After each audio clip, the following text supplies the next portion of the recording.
Hello and welcome to Spire Network. My name is Conrad. Today I am meeting Kari Mattila from Finland. Kari is here to speak with us about growth in chaos. So, for many people who are planning to start businesses or those who are running businesses, could join us and listen various advices, insights, and issues that might be important for you to think when you start your businesses in any place around the world.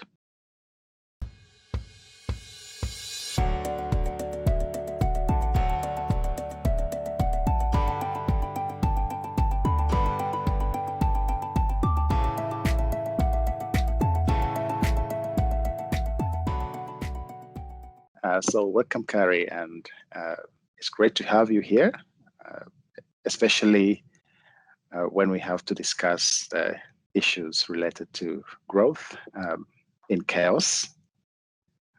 This is the right time as we are living the chaotic time, of course, and many people, our business owners, or those who are thinking about starting their own businesses might be interested to know how can or could they survive during the chaotic time, especially in the business environment. Okay, thank you, Conrad. It's a pleasure to be here.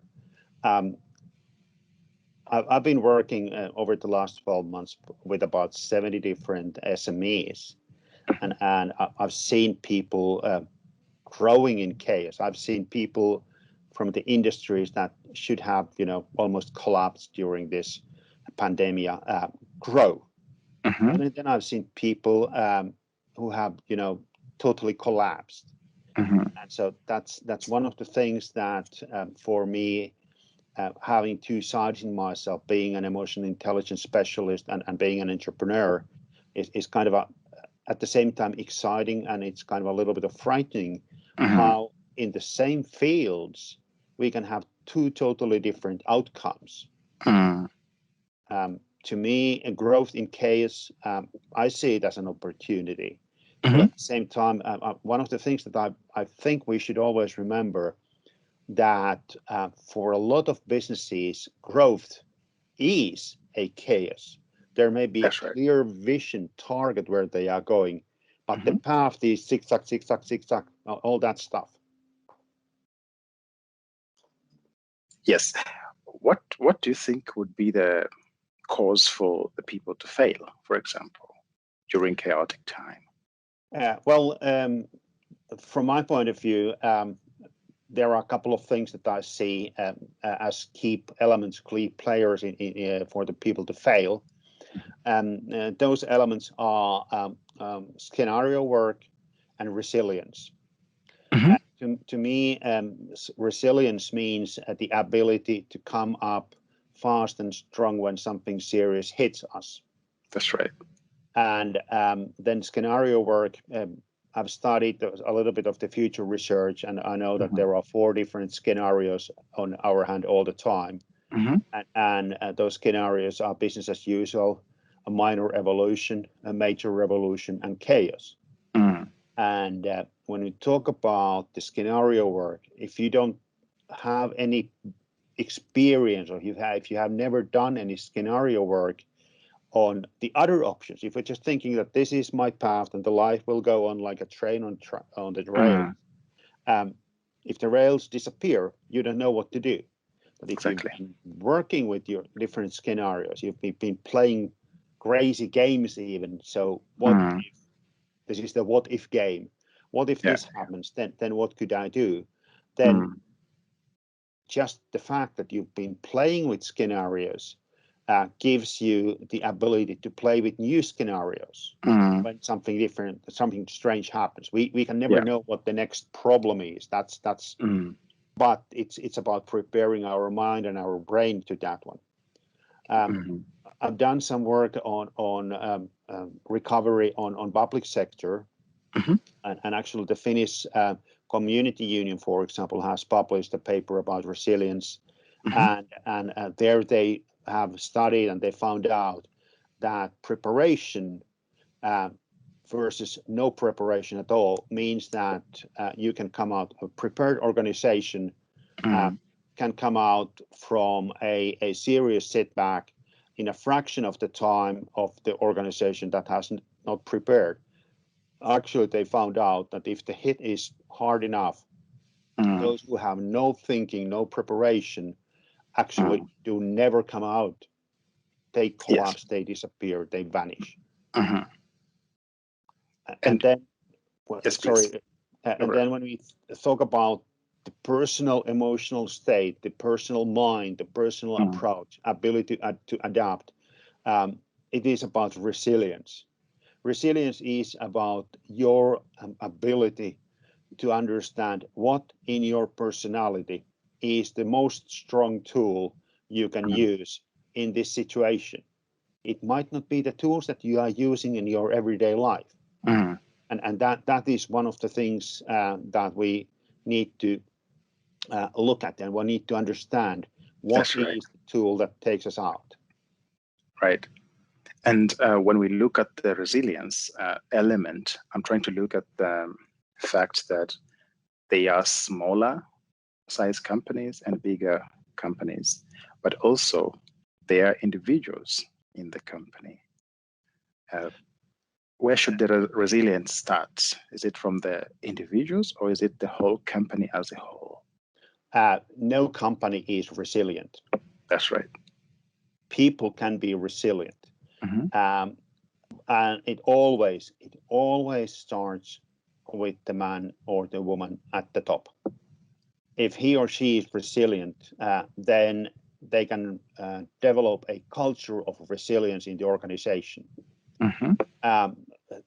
You know, the standard deviation and the Gauss curve, the bell-shaped curve, and we have about 50% of the population that has better than average resilience.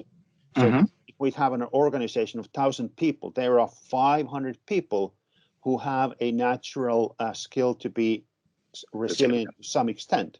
It is about getting their power, their brains to support the organization. That's right.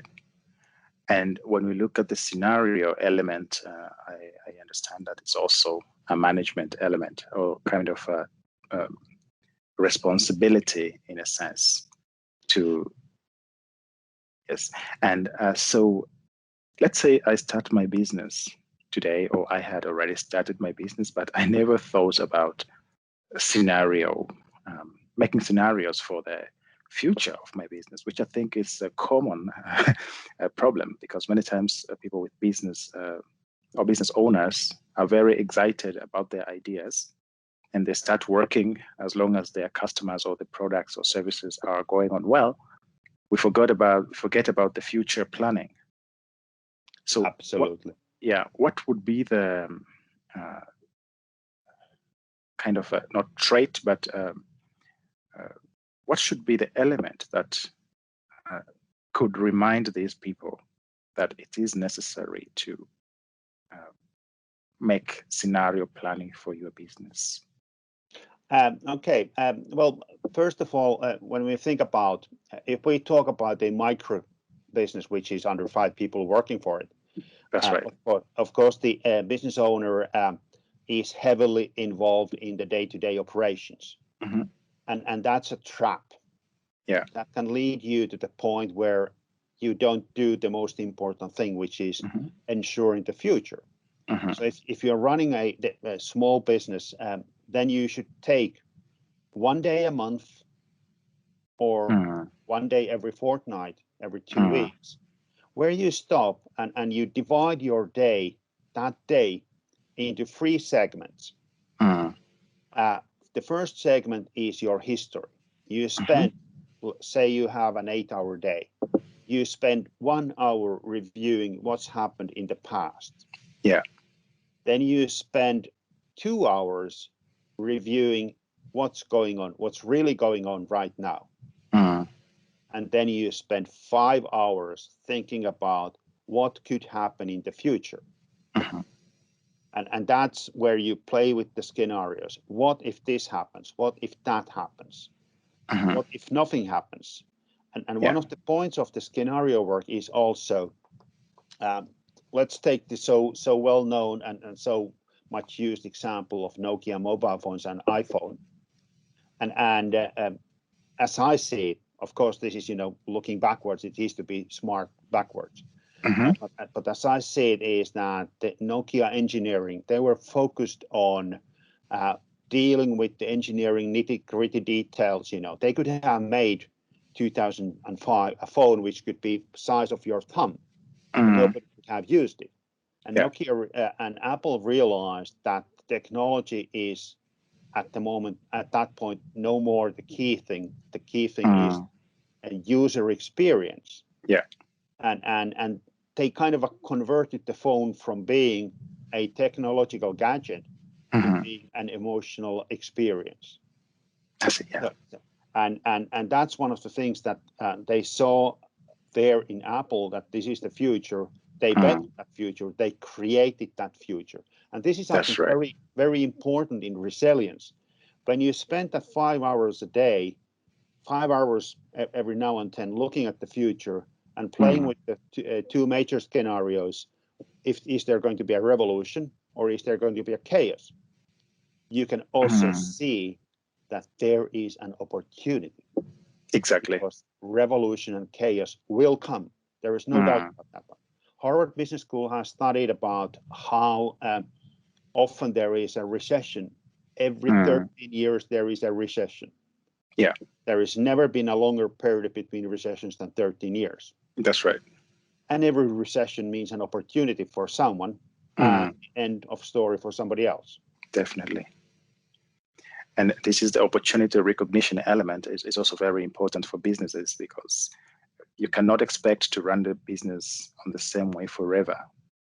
Yes. You need to diversify. You need to implement new offerings. You need to develop new products in order to manage into the world market, because every day there is a new business like yours, and then similar products with a little bit of an ingredient that can also surpass your own business. But when you think about it, which is of course the scenario element still, but in order to recognize the opportunity, you need to be fast and smart. What would you think in case you have a manager, or there is a manager who thinks this is important but doesn't know how to do it? What type of help could be available based on your experience for these type of managers? Well, there are, depending on what we are looking at, if we are thinking about international picture, That's right. then on international level, there are people who are specialized on coaching, and then there are people who are good at mentoring. The role is a little bit different, but both of them can help you to open up your thinking. They can help you to change your viewpoint, sometimes even to change your attitude to something. That's right. Yeah. But as long as we are by ourselves, there is a fairly huge study about problem solving. And there is actually a National Geographic TV series about problem solving. And let's just take an example. If I would be put in an escape room, you know the game, if you put in there, you're put in a locked room and you have 1 hour time to get out from there. That's right. I'm put there alone. I see something in that escape room. And I lock my mind to that one. I don't do it intentionally, but that's how our brain works. Yeah. I figure out this is the solution. And if the right solution could be on the next wall, I can't see it. So that's the point of having a coach or a mentor, because they help you to turn your head. Yeah. It's been proven in those experiments that when there is a team, and actually when part of the team perhaps is not all the time active in solving the problem, they come up with new solutions. They find new clues. So this is the value of a coach or a mentor, that they bring you out from the situation. Definitely. Just a little sidekick on this one. If we are talking about if the viewer is in Finland, then there are some organizations like Suomen Yrityskummi, Finnish entrepreneur mentors, who serve you for free. Yeah. So you can, in Finland, you can get this kind of support for free. And I'm one of them. So if somebody wants to get some help, there is a day to 2 days per year that you can get, and it's pro bono. Oh, fantastic! Yeah, I know that in Finland there's so many services of this sort for the organizations, and they're free of charge, which is not something that you get many places around the world. That's true. So it's better for people to utilize those ones. I come back to top management still. There are some businesses which are family-owned businesses. And I spoke with one of the colleagues in my series of interviews, and he will come back to speak about running a business in a family organized business. What would you think is a challenge? I don't know if this has been in your experience or clientele before, but based on your understanding, what would be the challenges between these family-run businesses versus mainstream businesses, let's say the companies or organizations which are not family owned, in terms of these resilience or scenario making, overall management in terms of success? When I went to school, one of my classmates was from the Herlin family. And they are, a fairly big name in Finland, Yes. With the Kone Corporation and Konecranes and all that. And as I see that, because of that, of course, I've been kind of following a little bit more closely up to what happens there. And to me, whether it's a family business or whether it is a company on stock and stock markets, public listed company and all that, really what it boils down to, it's really up to the board emotional intelligence and diversity. That's right.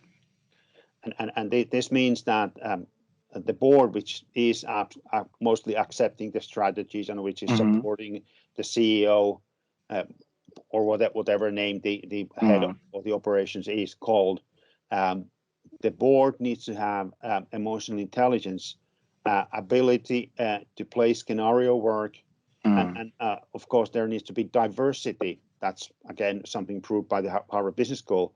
That diversity, which means that there is actually fairly often little disagreements in the board. If the board is all the time saying yes, there is no value of the board. But when there is this, so to say, power difference or cynic curve on emotions, then there is change happening. That's right. But in a lot of family businesses, the problem comes from the point that because even the board can be just full of family. People don't want to say things so strongly, so straight as it should have been said. And that's causing the problem. That's it's right. not about the cash flow, but it is about creating the power difference and through that creating, courage and need for better solutions. That's right. That's really the point. When I look at small family businesses, then which often is run by one person, even the family is, so to say, part of it. But then there's this one person running the whole thing at the end. Like say, we hear this saying, well, we can discuss about this one, but then so and so will make the decision anyway. That's right. That's a problem. There can be a great vision, but what if something goes sideways? Then who's going to tell them that we need to look at some other solutions? We need to make brave moves. Yeah. Just let's look at the Konecranes because actually it's Kone. Yes. You read the book from Matti Alahuhta, Johtajuus, and one of the stories he shares there is from year 2007.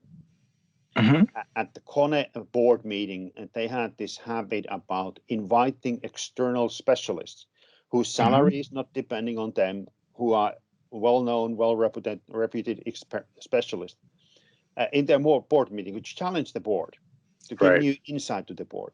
2007, Kone board saw that the world will be going into a long economical recession. That happened in 2007. That's right. And the recession started at 2008. Mm-hmm. And they made some changes in their strategies, and that helped them grow when the world was declining. That's right. Yeah. So And that's opening up. That's opening up. That requires a good understanding of one's own emotional intelligence. How do I react to new information which challenges my contemporary beliefs? Exactly. How do I use that information? And that's all emotional intelligence. Yeah. So the smart uses of information, because I know that sometimes you can hear in different companies people saying that we wouldn't like to welcome external people because they will steal our ideas. And I think it's good to be smart and to see what type of information do you give, but then it's good to be open and hear what are the views of the experts or the people. It might not necessarily be much more expert than yours, but they just have a different viewpoint, or they see the operation from the outside of your company. And this is really, really important for business owners to understand. And I think you made a very important point here. If I would have to choose between two experts, one is expert in my field of business, and the other one is expert in challenging thinking, I would 100 times out of 100 go to the one who is expert in challenging thinking. Questions are more important than answers. Exactly. If I go to look at businesses, let me give you an example. I started this present company, the company I'm having right now, in 2015. Right. And when I started it, I did actually study a little bit about what's happening in the consulting industry. And I looked at the 10 big companies. What's happening there? Yeah. Out of 10, 7 were making major losses annually. 10 big companies, 7 were on red. Right. 1 was on black, but that's very clear and simple because it's owned by the municipalities, and municipalities replace orders to them without asking any questions. Of course. There was another one also on black, but they had lost 50% of their sales, but they had cut down their payroll by 70%. And one was just about break even. Right. And that was, to me, a big question. If the big companies who have all the resources, reputation, all that, can't make it, then the consulting industry must be in a change process. What's going to happen? Yeah. What will I do about it? Is this an opportunity or what it is to me? Exactly. So what and hows were not necessarily answered. Yes. I'm trying to look at the restaurant businesses or these hospitality businesses at the moment with the COVID-19. Yes. And the fact that some of them have to close. And if we look, these are the businesses which hire quite a lot of people. I'm not sure if this is also an expertise on your area, but I think you have followed this trend closely. But how could they be much more smarter in terms of their scenario thinking in order to conquer these current restrictions, for example? I have about 10 customers at the moment which are in that industry. I see, yeah. And I also have been discussing with some people who are in the industry, but who are not my customers, but, we just have occasional discussions. And one of the things, let's take the restaurant as an example. First, I'll go to that one first. One of the things when I look at companies that have made it out nicely or actually have been able to increase their sales is that instead of, complaining that now we can't have customers, they started to look and started to act right away a year ago to get information to their customers that we are here and we serve you in this new way. That's right. So it was really a matter of days. You can beat the competition by being the first, telling your customers that, listen, we have this lockdown coming up. We will serve you in this manner. Takeaways, you can order takeaways, you can come to get takeaway from the buffet and all that stuff. And that we have taken care of your security. So it is. That's right. And actually, I have one customer who followed this path. And when the lockdown came, their sales went up. I see. Restaurant was closed, but sales went up because they changed overnight their way of serving the people. I see. The good part is that once the restaurants were opened again, their total sales kept on climbing because they had now created a new branch, a new way to serve customers, plus they got the old customers back. Exactly. And that's the beautiful opportunity here. And I think that's also very good for them because the customers already know who are those. Yes. So they're not new into the business. And now we have the second lockdown. Customers know. So they just, they need to do a little bit less cleaning on the tables in the restaurant, but they still have the, business running. That's right. Yeah. And that's about really the resilience, your emotional intelligence, your ability to adapt, to think out of the box. What are we going to do now? Yeah. Then let's take another example, a sad example, which is a restaurant. I tried to help them, but the restaurant owner said that we will carry on doing the old way. Well, if nobody comes in and they will carry on doing the old way, then you have no business. No business. Yeah. The times are changing. Times are changing.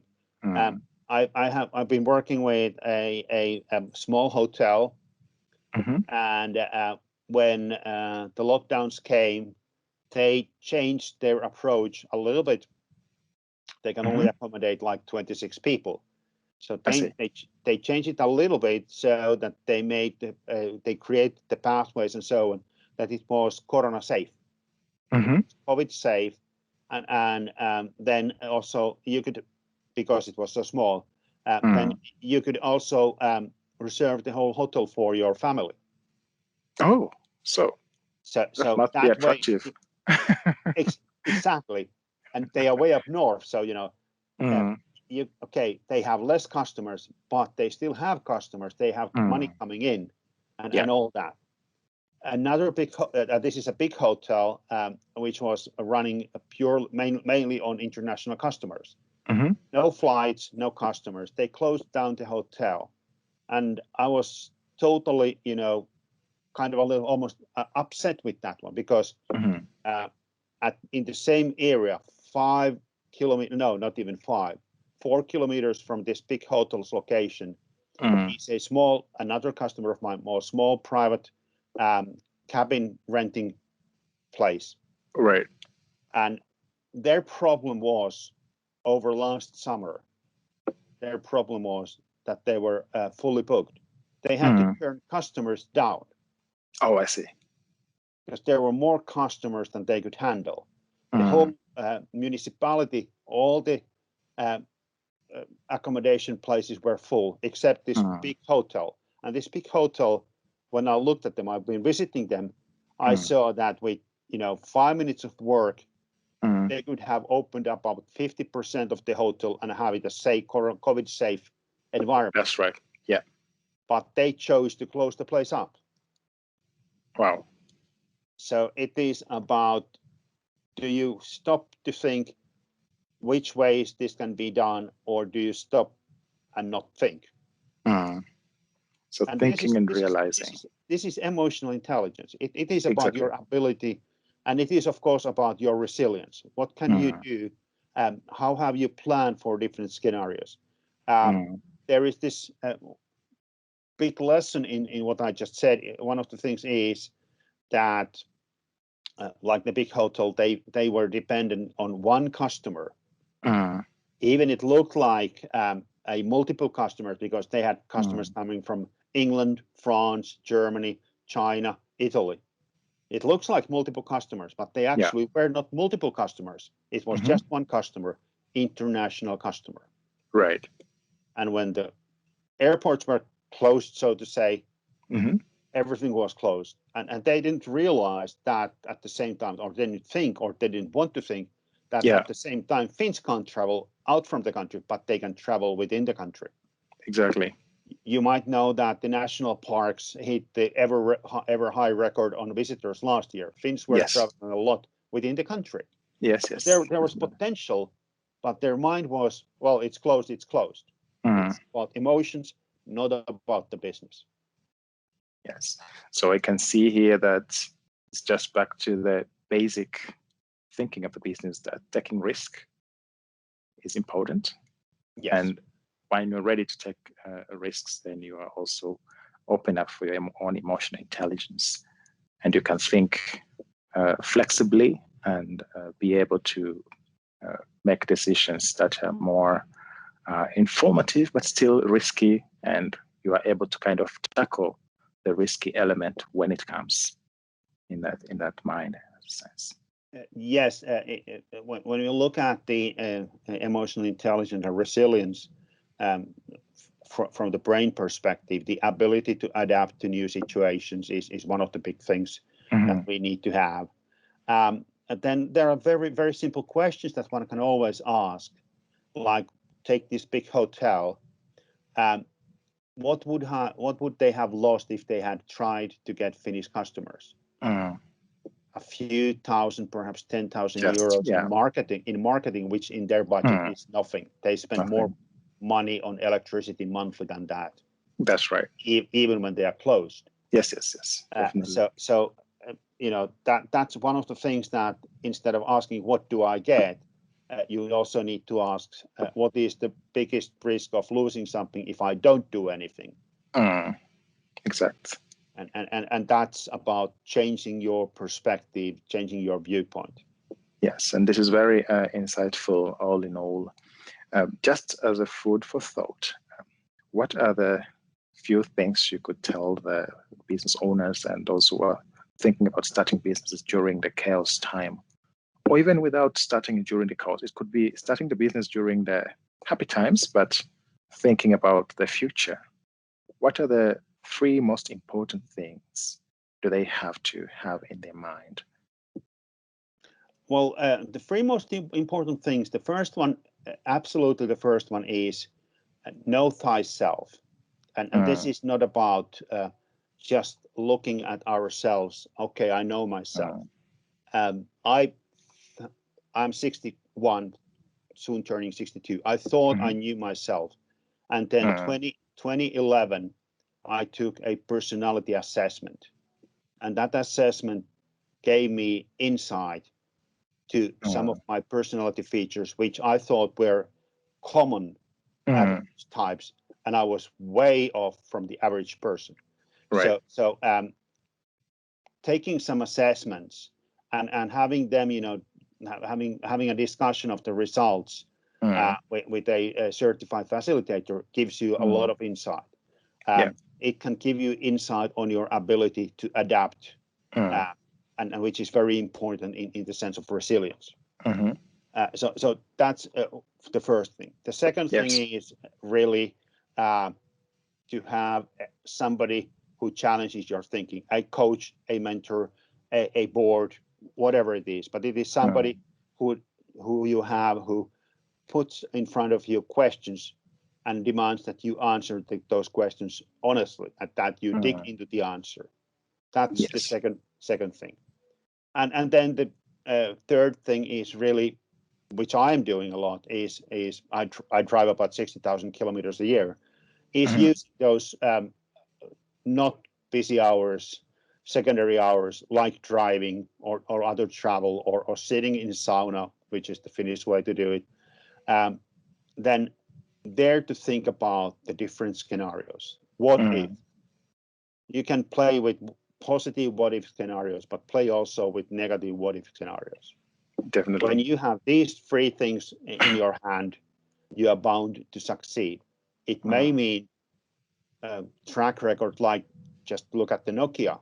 How did it start? It's converted to producing rubber boots and tires. Then it converted to produce mobile phones. And now it is a company selling network equipment. That's so right. It has had like 3 different rebirths over its history, and we don't know what it's going to do in 2050. That's right. Yes. Very important. So open-mindedness, networks also, it's very important. And who knows? We might be living the chaotic time now, but this might be the usual from now onwards. So it's important for businesses to kind of adapt. Well, let's take the last 30 years in Finland. We had a major recession early 1990s. We had a long growth period, and then we had the global recession in 2008 and onwards. Since 2000, this is the 4th pandemic we have in the world. We've had the bird flu, SARS, pig flu, and so we have all these, and there is more to come. There's no doubt about that one. Exactly. So resilience, ability, and will to think about what if is the key to success, but it's also an opportunity to extreme success. Definitely. Kari, I thank you very much. Thank you. It's been a pleasure to be here with you. This has been very insightful, and I believe that it can help so many people. Hopefully. And especially not only small business owners, but also large business owners, because these are the things that are necessary to think about. But I believe many times, especially in small businesses, people forget and enjoy the moment until when the chaotic time comes. So I believe that this is a food for thought, and it can open up so many minds of the people for the future. Great. Thank you. Thanks a lot, and I wish you a very good day. You too. Yes. Thanks for taking me in.